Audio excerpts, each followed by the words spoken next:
Hi folks, time for another BOOTLEGO review.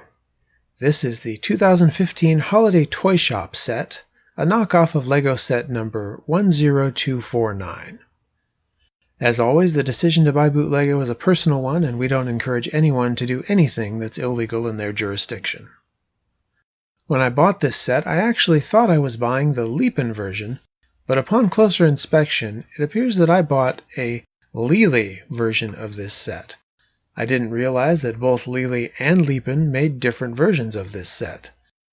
The Lele version lists 945 pieces, compared to 898 pieces for the LEGO version. The long sold-out LEGO version retailed for $80 in the US, and I picked up this Lele version for just over $31. The Lepin version looks to sell for around the mid-40s. Here are all the pieces in this set.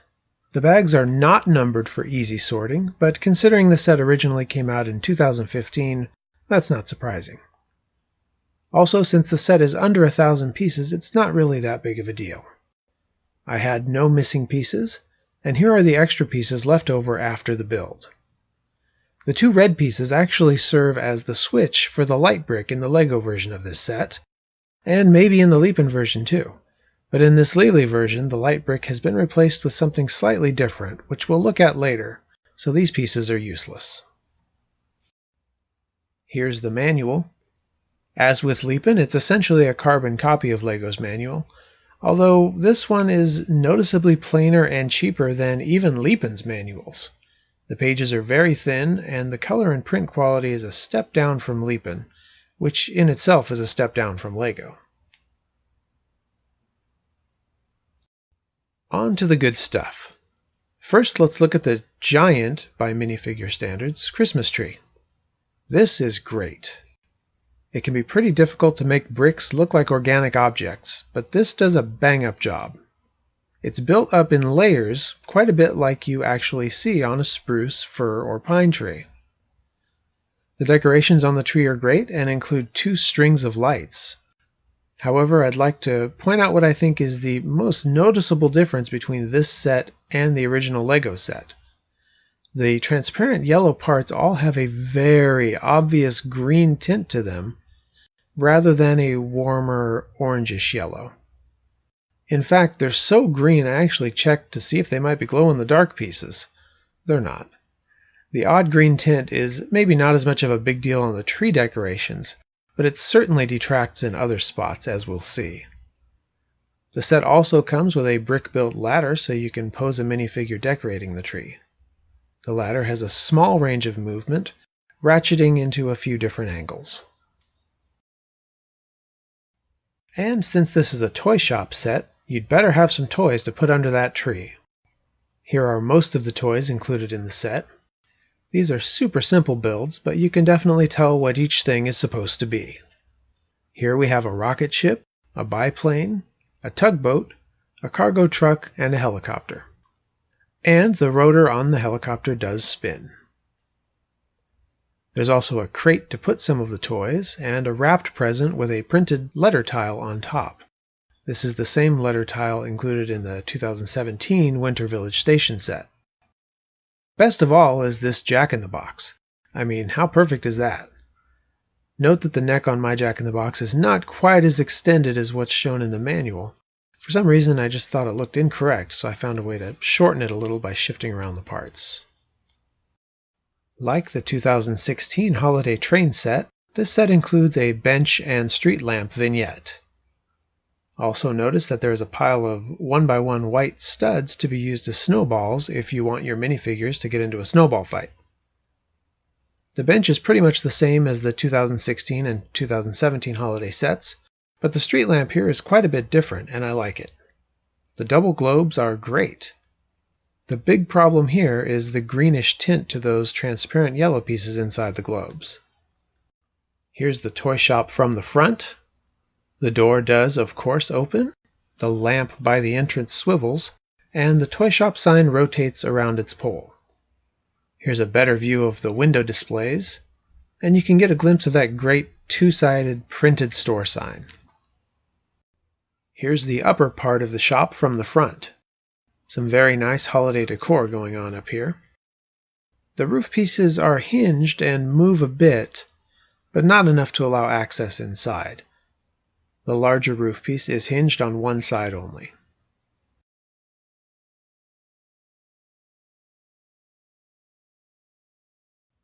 Here's a side view where you can really see that great printed toy shop sign. I also love the overhanging canopy on this side and the front. And here's a view of the other side where you can see some pretty cool brickwork on that chimney. Here's the toy shop from the back. Although the building is open from the back, I find it far more appealing than the openness of the 2017 Winter Village station. This still feels like a complete building. The bottom level has a great tiled floor, and in addition to the two toy displays, there's a counter with a cash register and a fireplace with two transparent flame pieces inside, although it's pretty hard to see them in normal light. Here's a closer look at those two toys on display in the shop windows. The robot is fun, though not nearly as neat as the robot in the 2016 holiday train set, and the locomotive is spot on for such a tiny build. Here's the upper level. On the left you have a printed clock face piece with a decorative frog above it. On the right you have the toy workshop with a rotating chair and a work table with a toy car being worked on. I noticed after I shot this that I'd forgotten to put one piece under the chair. Here's what it's supposed to look like. There are no stairs to access the workshop, but there's a ladder along the back side that swivels out. Above the workshop is the light brick. As I mentioned, this is different from a Lego light brick, and by different I mean worse. It is transparent, and it does have an LED inside that activates when you push one of the studs. However, it's not very bright. Instead of just lighting up one color, this light brick has 5 or 6 different modes, most of which involve cycling through colors at various speeds. There's also a setting for a single solid color, but the color is not very appealing. Here's what the light brick looks like with the lights off. First, the cycling colors. Actually, not too bad for a nighttime display. And next, the steady solid color. Here you can see just how red that solid color looks.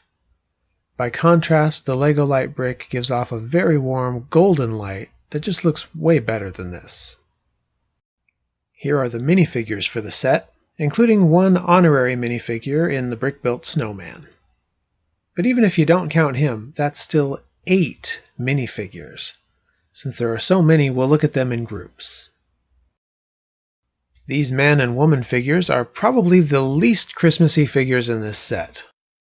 The printing on the man's pinstripe suit looks surprisingly good and clear considering the dark base color of the torso. The pinstripe printing continues onto the back of that figure as well. In the Lego version of this set, the woman figure has an alternate face, but here we don't get one. These 3 kids are ready for the snow. Snowboard Girl has a nice winter jacket and scarf print on both sides of her torso, although the female curves printed onto the sides do strike me as a little odd for a figure that's supposed to be a child. The skiing boy has a great printed winter jacket on his torso. This same torso was used again in the 2016 Winter Holiday Train set for a girl minifigure. Helmet Boy, as you can probably see, has just a bit of color missing from inside his mouth, which is unfortunate. The good news is that he does have an alternate face, as does Snowboard Girl. The bad news is that the mouth of the boy's alternate face peeks above his scarf. I do like the reuse of the Octan racing jacket torso here, utilizing the colors in a very Christmassy way. Speaking of Christmas-themed, these 2 carolers are about as Christmassy as you can get. Each one holds a clever little brick-built songbook. One thing to note about the female caroler: since she does not have adjustable legs, holding the songbook makes her very front-heavy and likely to topple over unless she's attached to a studded plate. Here they are without the songbooks. The female caroler's cape is black on both sides, unlike the Lego version, which is red on the inside. However, the cape in this set does have a nice velvety flock on the outer side. You can see the wonderful printing on their outfits. You might notice, however, that while the male carolers' clothing highlights are printed in gray, the female carolers are printed in white with a halftone pattern to sort of look gray. The original LEGO version of this minifigure uses gray ink like the male caroler, and this halftone pattern just looks cheap and kind of ugly, which is a shame. The torso printing for both figures continues on to the back, and you can get a better look at that great hairpiece on the female caroler. We do get an alternate face on the female, but again, Lele quality control has let me down. As you can see, there's a red line down the middle of her face that makes it look like she's been in an industrial accident. It's actually quite a bit less noticeable in real-world conditions, but still disappointing. The toy maker is also rocking a fantastic Christmas theme to his outfit. Even with the red base of the torso, the green printing is thick, clean, and clear. The only shortfall is the failure to bleed the print all the way to the bottom of the torso, leaving a red line through the middle of his overalls. The brick-built snowman is also pretty neat, and uses a white minifigure head as well as a regular minifigure top hat. While there's no place to attach a carrot nose, the set does still come with a carrot, so you can make it look like someone's decorating the snowman. Last but not least, we get two fun printed figures, a cat and a teddy bear. The print job on these figures is just okay. All in all, I really like this set. Even with the noticeable problems, the greenish tint to the trans yellow pieces, the printing issues on some of the minifigs, and the massively underwhelming light brick, I would definitely put this set above the 2017 Winter Village Station, and I might even rank it above the 2016 Winter Holiday Train. I am curious if the Lepin version of this set fares better than this Lele version. I suspect that it does, but I don't know if I'm curious enough to buy it again. If you have experience with the Lepin version and can compare it to what you see here, let me know in the comments.